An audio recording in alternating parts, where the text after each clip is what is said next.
You on some official figures. Turkey now says some 7,500 or so buildings have been totally destroyed. You could really have the same number all over again when it comes to the number they say will now need to be urgently demolished. But have a look at this. This is Hatay, down in the southwest of the quake zone. And these pictures speak for themselves, frankly. They illustrate the kind of danger search and rescue teams face. I can tell you all people involved in that incident happily escaped unscathed. Now, you mentioned these almost miracle escapes, 120, 130 hours on from this incident. Let's go to Nuduro. These pictures, a family of 5 rescued today. Mum came out first, then a daughter. Then Dad said, no, not me. Rescued the next 2 daughters first, then I'll come out. Tells you all you need to know about Dad, really. But these rescues do continue to happen. Even behind me tonight, they've had people up on the top, still hoping there might be people there.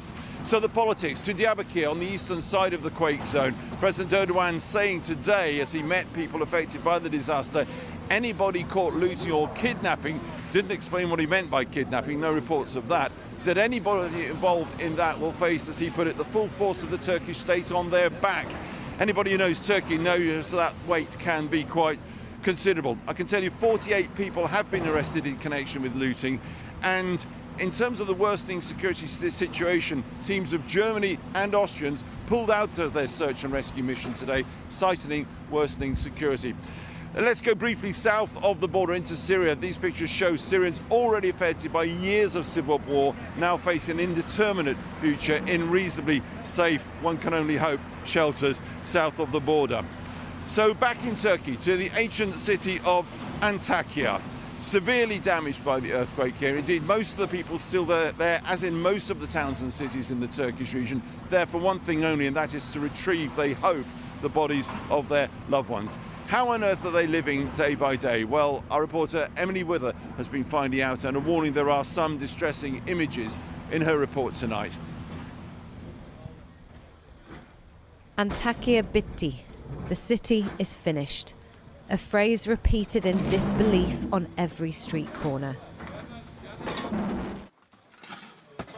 The damage is so complete, even the buildings that still stand will need to be pulled down. 6 days on from the earthquake, most of those who lived have left.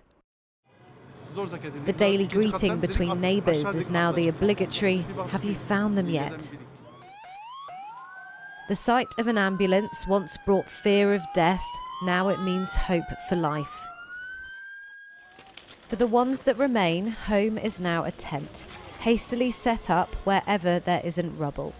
For Saniye and her extended family, it's a schoolyard at the top of their street. Durumdan, depremden dolayı zor durumdayız. Çoluk çocuk hepimiz çadırlarda kalıyoruz. Kaldığımız kadarıyla. Gece çok aşırı derecede soğuk oluyor. Çocuklar hepsi hastalandık. Tekrar arabalara girdik. Kaybımız çok. Antakya yerle bir oldu. Kıyamet koptu. Keşke eşim hayatta kalsaydı. Like most still here, Saniye is waiting for the body of her husband, knowing the chances he survived are gone. The kids are too young to fully grasp the enormity of what's happened. A shopping trolley brings a moment of fun. But Jada is old enough to know her life has changed. Pulled from the rubble after 2 days, her parents and siblings were not. Onları her gözümü kapattığımda görüyorum. Çok özlüyorum onu. Onları görmek istiyorum ama.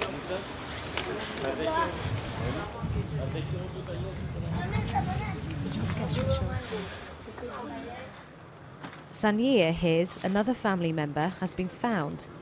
The night of the quake, she would have walked down this street, happy with her husband after celebrating her birthday. Now she waits in agony for his body.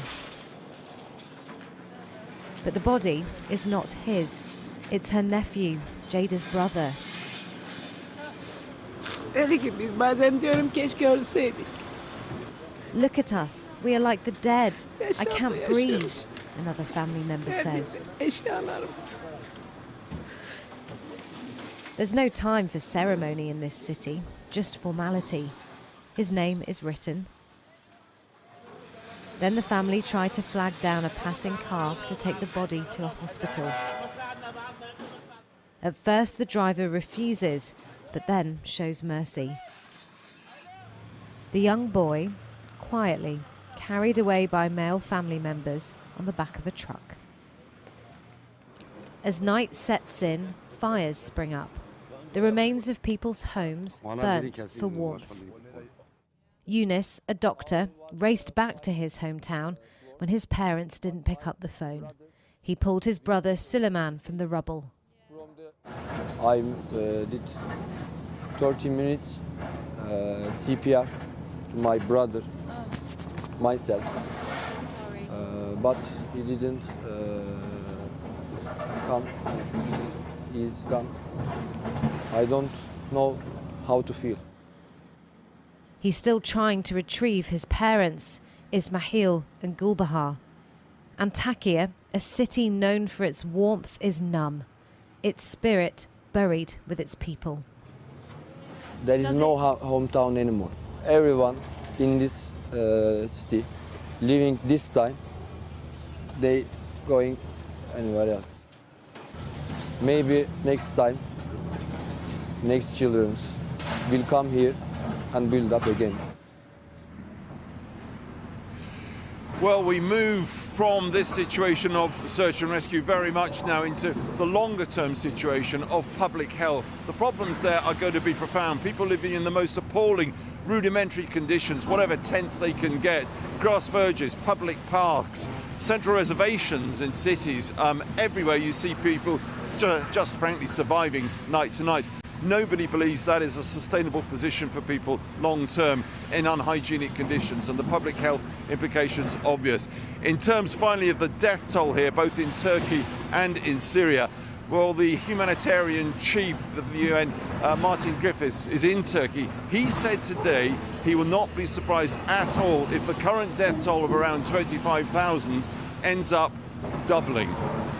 Back to you. Alex, thanks very much.